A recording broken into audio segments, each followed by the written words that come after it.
Assalamualaikum warahmatullahi wabarakatuh. Waalaikumsalam warahmatullahi wabarakatuh. Halo sahabat Universitas Dumai, warga Universitas Dumai. Saat ini kita kedatangan tamu spesial nih dengan Bu Rektor Universitas Sains dan Teknologi Indonesia, Bu Lucy. Selamat datang Bu di Universitas Dumai, selamat datang di podcast Universitas Dumai.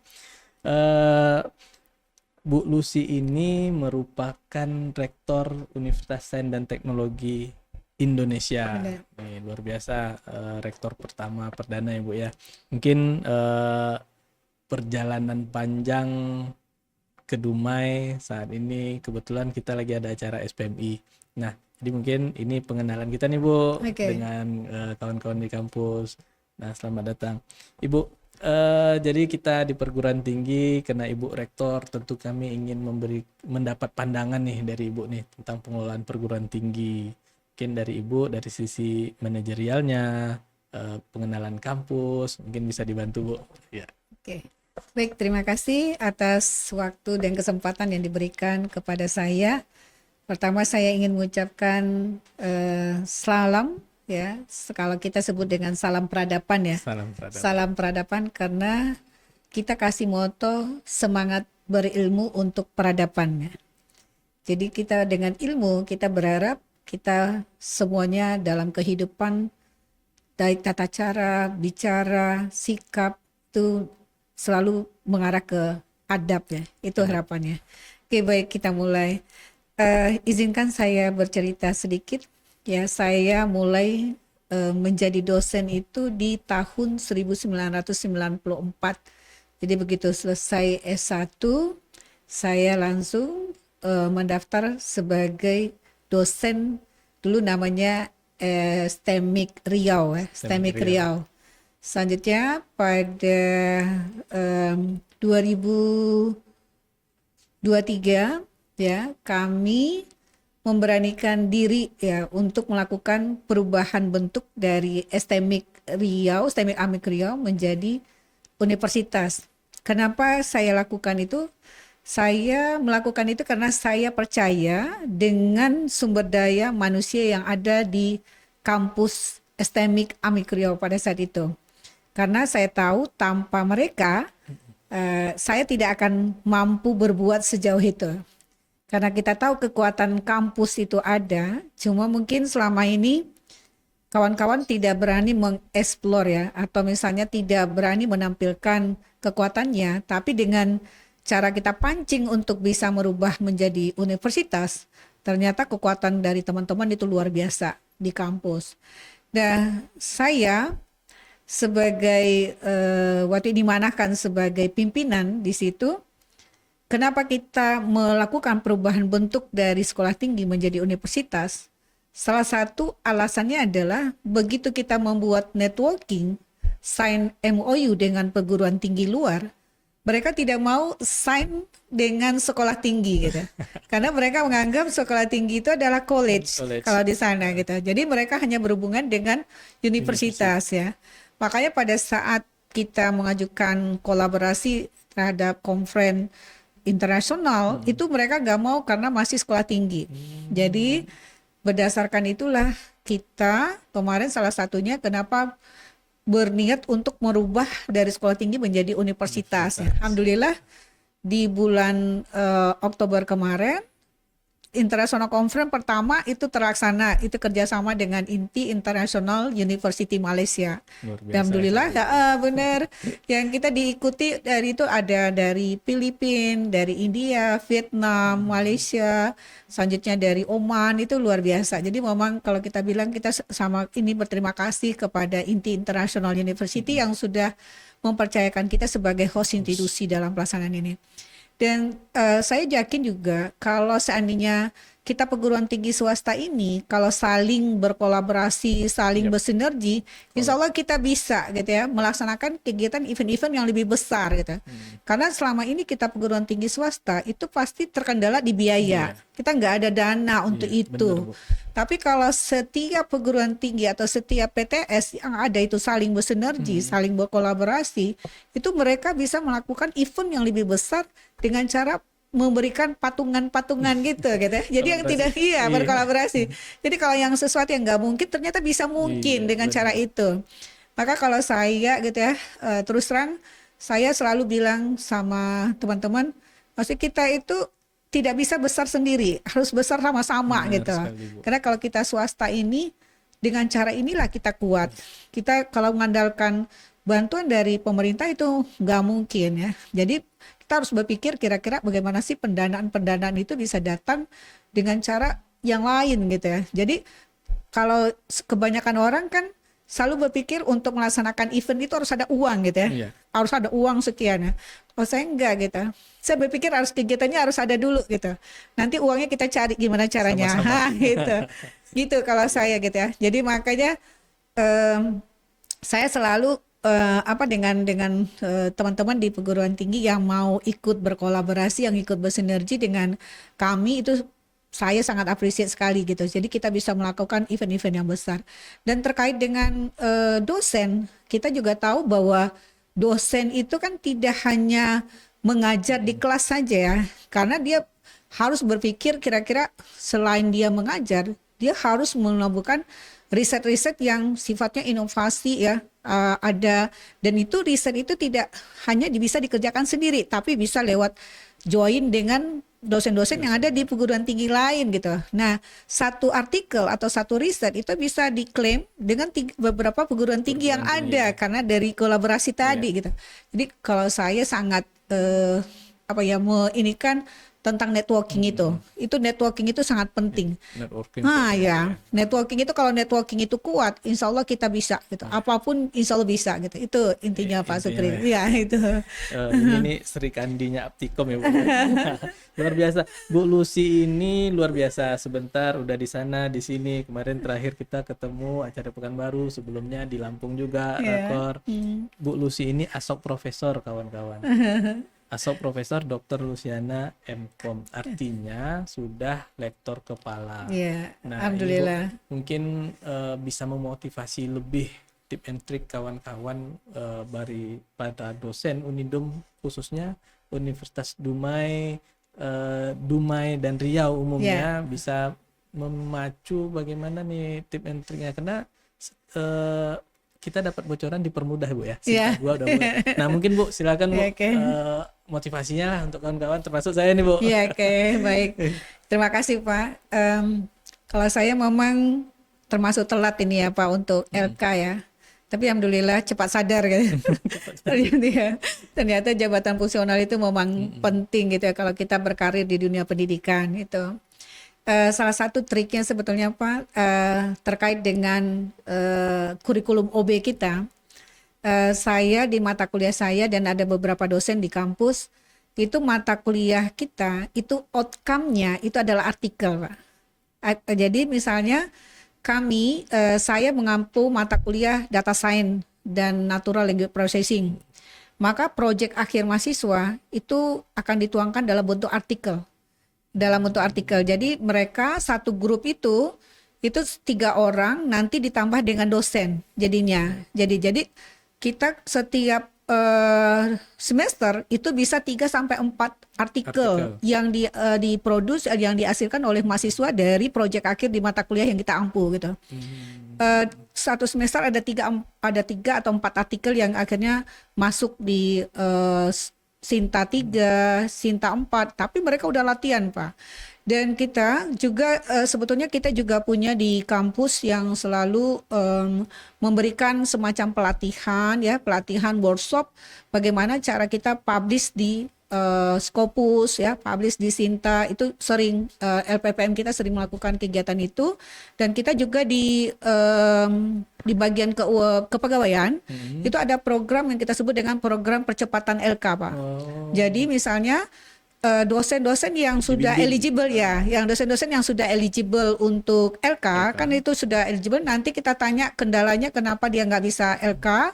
Kalau seandainya misalnya dia terkendalanya di publikasi, itu kita lakukan coaching Pak. Jadi mereka dikumpulkan, nanti program dari kepegawaian itu mereka akan diberikan semacam percepatan ya Pak, semacam simulasi stimulus untuk percepatan LK ini. Jadi didanai publikasinya dan misalnya dilakukan pembimbingan sampai artikel itu jadi gitu. Nah itu yang dilakukan sekarang di kepegawaian Pak. Karena kalau sekarang kan sebetulnya semua syarat sudah dipermudah ya Pak. Alhamdulillah gitu. Kalau dulu kan S2 udah bisa ngurus LK. iya benar. Jadi kalau sekarang gitu S2 saja kita sudah bisa LK dengan syarat itu adalah artikelnya di Sinta 2 publish. Jadi alhamdulillah sudah ini Pak. Jadi kalau saya Pak yang penting kawan-kawan konsisten ya Pak. Konsisten melakukan penelitian gitu ya, penelitian karena penelitian itu harus publish gitu ya. Ini syaratnya itu. Kalau kita dibikin di standar mutu kita juga gitu Pak. Jadi satu orang dosen itu wajib melakukan publikasi satu semester satu minimal. Satu semester Iya, satu. kita wajibkan Pak. Kalau aturan BKD-nya kan masih membolehkan ya Bu ya untuk 3 laporan gitu kan. Berarti diwajibkan satu semester satu artikel. Nah itu. Dan itu diberi stimulus. Iya. Nah itu. Kayaknya bisa. Itu kita lakukan di kampus gitu. Alhamdulillah kan kami juga sangat berterima kasih dengan LPPM yang sekarang ya Pak ya. Itu dulunya kita penelitian BIMA itu sangat sulit untuk lolos Pak. Alhamdulillah yang 2025 itu begitu kegiatannya dilakukan, coaching, pelatihan, workshop itu dampaknya luar biasa. Kita akhirnya bisa meluluskan 15 proposal untuk penelitian, 1 PKM itu. Alhamdulillah luar Pak biasa. Itu ya. Langsung jadi kita pun sekarang sudah naik peringkat nih kan. Udah naik peringkat ya. Udah naik ya Bu. Udah naik 1-3. Beda nih. Alhamdulillah Pak itu. Makasih banyak ya. Ibu, itu tadi untuk dosen. Nah, dosen ini ada satu lagi PR-nya. Kabar-kabarnya dosen itu kan wajib S3. Iya, benar. S3 itu udahlah berat di biaya, berat di pendidikannya sendiri. Nah, itu pandangan Ibu gimana, Bu? Biar kawan-kawan ini termotivasi untuk S3 gitu. Iya. Selain tuntutan ya pastinya, Bu. Iya. Nah, ini Pak menarik sebetulnya. Saya dulu waktu pertama ini sebetulnya saya S3 ada 2 kali nih Pak. Iya. Jadi S3 pertama itu saya S3 di UTM ya di Universitas Teknologi Malaysia. Saya ambil konsentrasi software engineering. Khususnya adalah bidirectional transformation ya. Tapi memang takdir yang menetapkan akhirnya saya resign dari 2011 di UTM ya karena riset saya tidak ada titik temunya dan tidak ada yang bisa menolong saya. Saya resign dari UTM. Selanjutnya 2019 karena saya tahu bahwa S3 itu seorang dosen itu adalah suatu yang wajib ya, yang wajib harus kita penuhi. Maka 2019 saya coba lagi S3 di UPI UPI YPTK Padang. Siap. Ya. UPI YPTK Padang. Tapi memang risetnya saya putar ya, saya kayak mutar arah jarum gitu ya, arah jarum kompas yang dulunya saya software engineering. Di UPI PTK Padang saya ngambil data science. Kenapa saya ambil data science? Karena saya lihat data science itu luar biasa sekarang perkembangan kebutuhan masyarakat ya, dunia industri dan sebagainya itu ada sangat luar biasa data science ini gitu. Saya pilih ke situ data science. Tapi insya Allah gitu, saya punya waktu target-target yang harus saya capai dan saya harus selesai itu 6 semester ya, 3 tahun saya wajib selesai gitu. Dan itu sudah saya atur kapan saya harus progres, publikasinya, semua RKP itu saya atur. Dan alhamdulillah Allah mudahkan semua jalannya dan saya bisa wisuda di Mei 2023. Itu alhamdulillah. Ya alhamdulillah. Jadi memang terima kasih kepada UPI PTK Padang yang sudah memfasilitasi ya sehingga saya bisa meraih gelar doktor itu kembali. Alhamdulillah. Mudah-mudahan nular. Amin. Ya yang penting itu ya kalau saya tipenya Pak kadang-kadang kan orang suka usia ini menghambat ya. Kalau saya insya Allah Pak selagi saya bisa, selagi saya ini insya Allah saya kejar semuanya Pak kita insya Allah. Sip, Bu. Tadi udah untuk dosen, untuk mahasiswa nih Bu. Kita tahu Usti sendiri untuk kemahasiswaannya, lingkungannya itu sangat-sangat berdampak. Nah, tolong kasih motivasi untuk mahasiswa kita Bu. Kira-kira apa yang bisa diimplementasikan di sini? Bagaimana mengelola semangat berorganisasi bermasyarakatnya? Mungkin dari Ibu. Ya, ini pengalaman dulu ya Pak ya. Terima kasih pertanyaannya. Jadi saya dari dulu waktu saya kuliah S1 saya paling aktif berorganisasi. Dan memang gayanya dari dulu itu saya hobi berorganisasi. Dari saya mulai SMA, selanjutnya saya lanjutkan pada saat saya kuliah S1, saya hobi berorganisasi. Kenapa? Dengan cara berorganisasi ini, kita melatih bagaimana cara teamwork, bekerja secara tim. Selanjutnya kita juga berlatih bagaimana cara menghargai pendapat orang lain. Selanjutnya kita juga berlatih bagaimana cara berkomunikasi. Jadi sebetulnya soft skill-nya kita dapat dalam cara berorganisasi. Dan tapi saya walaupun aktif di organisasi, alhamdulillah di akademik saya nggak ketinggalan ya. Alhamdulillah pada saat saya kuliah di di STMIK YPTK Padang namanya itu, waktu itu saya dapat beasiswa dan saya tidak bayar uang kuliah gitu. Uang kuliah. Jadi selama saya kuliah S1 saya gratis uang kuliah gitu sama. Jadi alhamdulillah gitu. Ya itu. Jadi sebetulnya organisasi ini itu sangat bermanfaat bagi mahasiswa ya. Selanjutnya prestasi-prestasi mahasiswa itu juga itu menjadi semacam kebanggaan bagi mereka yang membuat mereka percaya diri dengan diri mereka bahwa mereka itu mampu untuk melakukan itu.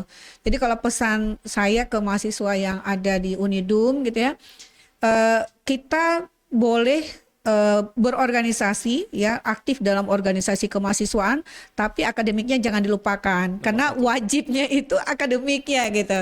Jadi yang sifatnya keorganisasian itu adalah supportnya ya untuk pendukung kita. Jadi pada saat kita melamar pekerjaan, kita selain kita punya ijazah, kita punya sertifikat gitu sebagai tambahan dari surat keterangan pendamping ijazah kita. Itu harapannya. Jadi tetap semangat ya mahasiswa gitu ya, dan jadikanlah kampus ini sebagai wadah kita untuk berinovasi, untuk berkolaborasi ya, untuk melatih soft skill dan hard skill kita. Itu yang harapannya Pak gitu. Jadi tetap menjaga nama baik kampus itu sendiri, itu yang paling penting Pak. Oke, siap. Bu, terakhir, Ibu tentu tahu historis dari Amik Dumai, STEMIK Dumai, jadi Universitas Dumai. Mungkin jangankah judulnya bagaimana, tentu kita sebagai pengelola perguruan tinggi ingin ini lebih besar lagi dan bermanfaat, berdampak bagi masyarakat. Mungkin dari Ibu silakan. Ya, terima kasih Pak.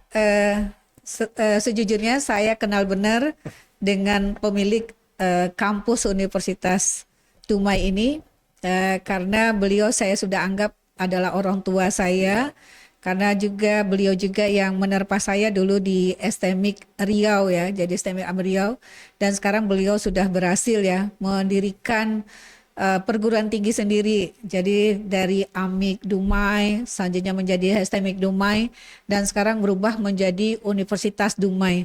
Itu adalah prestasi yang luar biasa ya Pak ya. Bisa kita berharap Universitas Dumai ini menjadi nanti perguruan tinggi yang mendapat tempat di hati masyarakat ya.